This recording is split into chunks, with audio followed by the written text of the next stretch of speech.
Le message que j'ai souhaité délivrer au DigiWorld Summit, c'est que nous devons aujourd'hui accélérer la transformation numérique de toutes les entreprises, et pas seulement les grandes, et pas seulement les exposer à l'international.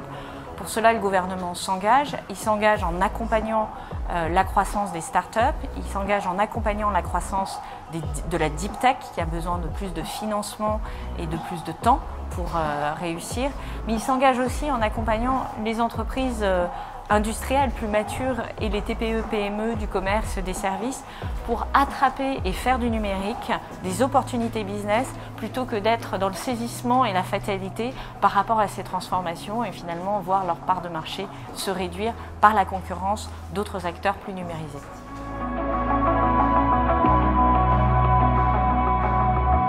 La vision du monde numérique dans les années à venir, c'est qu'on va avoir une transformation extrêmement profonde.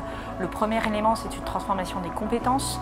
Et l'enjeu, c'est de transversaliser au maximum ces compétences, de faire en sorte que tout enfant apprenne à coder de manière très classique, comme il apprend l'anglais, de faire en sorte que tout professionnel ait un minimum de vernis numérique et de codage pour justement être à l'aise et ne pas être dépassé. Et puis, c'est la reconversion que l'on va devoir faire, des reconversions entre des métiers qui sont appelés à disparaître parce que l'intelligence artificielle peut les remplacer, mais aussi des métiers qui vont apparaître et qui sont des métiers passionnants parce que la machine, elle ne sait pas avancer toute seule, le robot ne peut pas être autonome. Donc ce mouvement est extrêmement important. La deuxième chose, c'est comment l'Europe peut-elle sortir son épingle du jeu dans les années qui viennent. C'est un vrai challenge. On a peut-être 5 ans, maximum 10 ans, pour ne pas être écrasé entre nos deux géants, les États-Unis et la Chine.